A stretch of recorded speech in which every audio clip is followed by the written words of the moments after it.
Hello guys, welcome back to my YouTube channel yes chem study a way of success. मैं हूं आपका educator Shivam Mishra. आपका स्वागत करते हैं आपके अपने YouTube channel yes chem study पर। प्यारे बच्चों, हम यहां पे जानेंगे कक्षा 10वीं विषय विज्ञान के बहुत ही महत्वपूर्ण अति लघुत्तरीय प्रश्न के बारे। जी हाँ, अति महत्वपूर्ण अति लघुत्तरीय प्रश्न के बारे में देखेंगे प्यारे बच्चों। इसमें कुल टोटल 20 आपको मिलने वाले हो भी ढेर सारे टॉपिक से। जी हाँ, आपके जितने भी चैप्टर हैं, फिजिक्स, केमिस्ट्री, बायोलॉजी, तीनों सब्जेक्ट से प्यारे बच्चों ये बहुत ही महत्वपूर्ण अति लघुत्तरीय प्रश्न है जो कि यूपी बोर्ड परीक्षा 2022 के लिए आपके लिए प्यारे बच्चों हेल्प करेंगे। बिहार बोर्ड एग्जाम हो, एमपी बोर्ड एग्जाम हो, छत्तीसगढ़ बोर्ड एग्जाम, मतलब हर एक बोर्ड एग्जाम एनसीईआरटी को टारगेट किया गया है। प्यारे बच्चों, इसका पीडीएफ आपको हमारे Telegram channel yes chem study पे मिलेगा। टेलीग्राम का लिंक डिस्क्रिप्शन बॉक्स के अंदर दिया है, तो जाकर डिस्क्रिप्शन बॉक्स से हमारे Telegram channel yes chem study को फटाफट आप लोग क्या करेंगे प्यारे बच्चों, ज्वाइन करेंगे। ठीक है, सबसे पहला प्यारे बच्चों प्रश्न यहाँ पे, श्वसन में किस प्रकार की अभिक्रिया होती है? जो श्वसन होता है प्यारे बच्चों, उसमें किस प्रकार की अभिक्रिया होती है? तो श्वसन में उपचयन एवं ऊष्माक्षेपी अभिक्रिया होती है।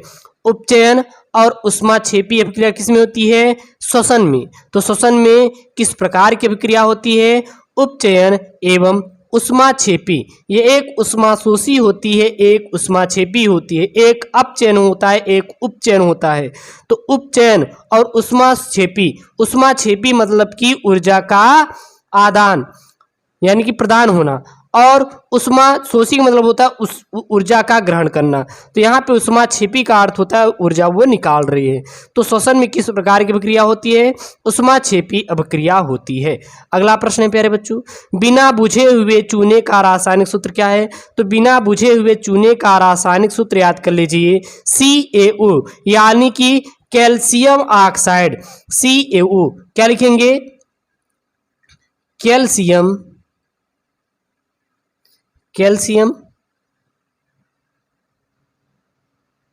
ऑक्साइड। तो बिना बुझे हुए चूने का रासायनिक सूत्र क्या है? CaO यानी कि कैल्शियम ऑक्साइड होता है। अगला प्रश्न है प्यारे बच्चों, प्रश्न क्या है?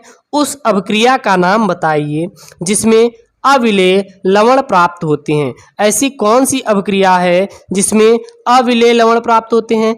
अविलेय लवण का मतलब क्या होता है? कि क्या आपके मन में आएगा सर यह अविलेय लवण क्या होते हैं? यानी कि ऐसे लवण जो प्यारे बच्चों पानी में नहीं घुलते, जो पानी में नहीं घुलते उसे क्या कहते हैं प्यारे बच्चों? उसे हम लोग अविलेय लवण कहते हैं। उसे क्या कहते हैं?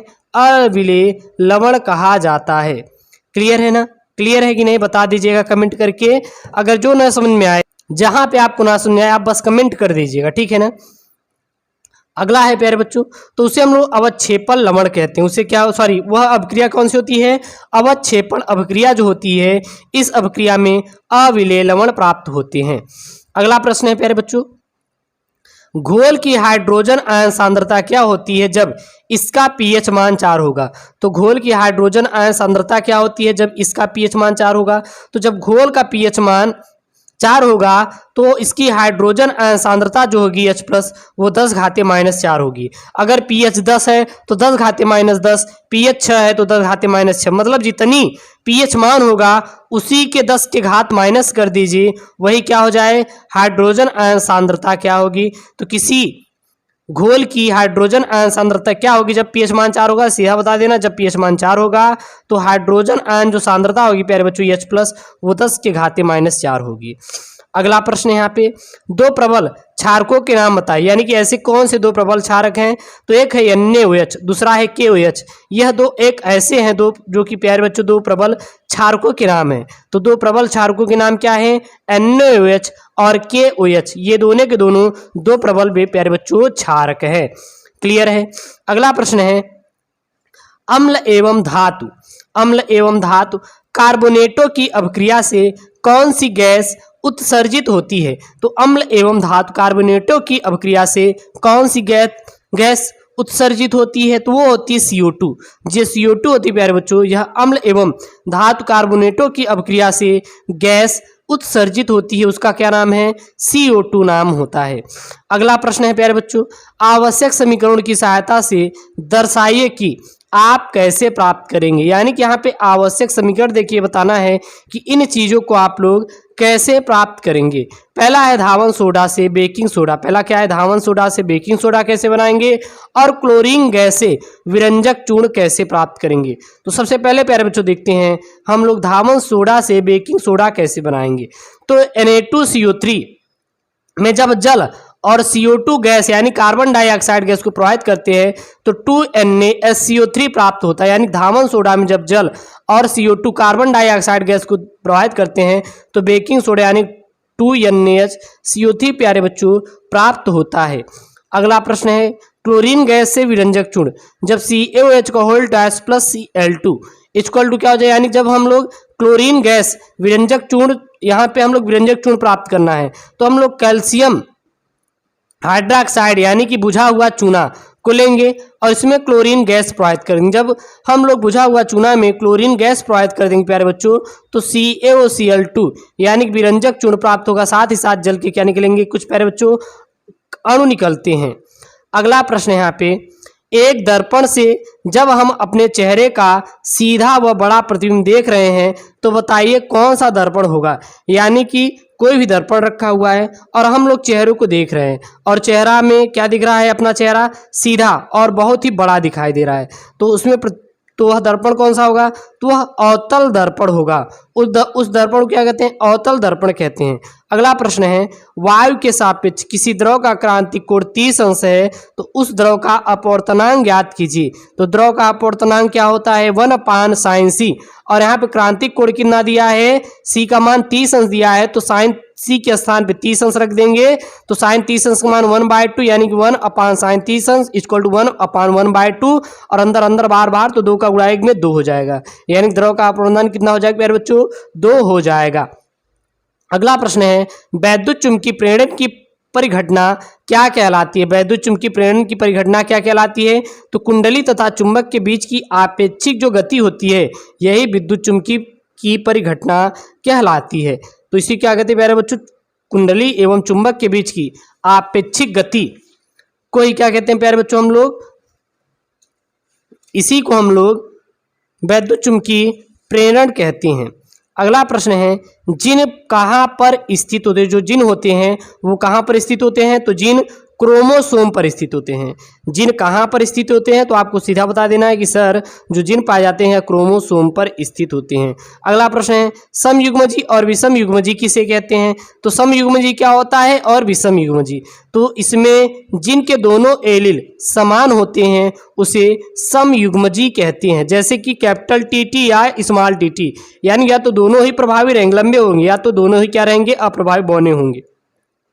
तो समयुग्मजी क्या होते हैं, इसमें जिन के दोनों एलील क्या होते हैं, समान होते हैं, जैसे कैपिटल टी या स्मॉल टी। विषम युग्मजी में इसमें जिनके दोनों एलील असमान होते हैं, जैसे कैपिटल टी और स्मॉल में टी। अगला प्रश्न है, विश्व पर्यावरण दिवस कब मनाया जाता है, तो विश्व पर्यावरण जो दिवस होता है यह 5 जून को प्यारे बच्चों मनाया जाता है। विश्व पर्यावरण किस दिन मनाया जाता है, तो विश्व पर्यावरण दिवस 5 जून को विश्व पर्यावरण दिवस मनाया जाता है। किस दिन, 5 जून को मनाया जाता है।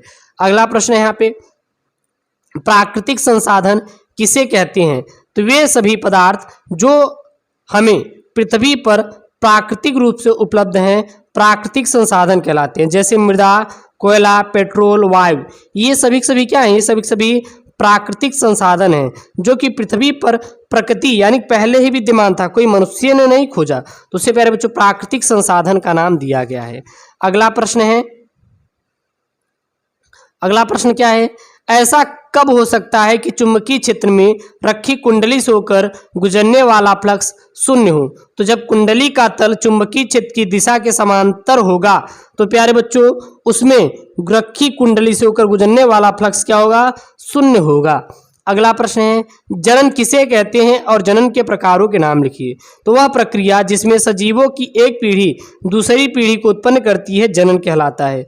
जनन 2 प्रकार की होती है, मतलब कि जनन एक ऐसी प्रक्रिया होती है या फिर जीवों द्वारा संतान उत्पन्न करने की क्रिया को जनन कहते हैं, या फिर जनकों द्वारा संतान उत्पन्न करने की क्रिया क्या कहते हैं, जनन कहते हैं। ठीक है ना। और जनन दो प्रकार के होते हैं, अलैंगिक और लैंगिक जनन। ये कितने प्रकार के होते हैं? 2 प्रकार के होते हैं। अगला प्रश्न है पादप हार्मोन एलील के 2 प्रभाव लिखिए।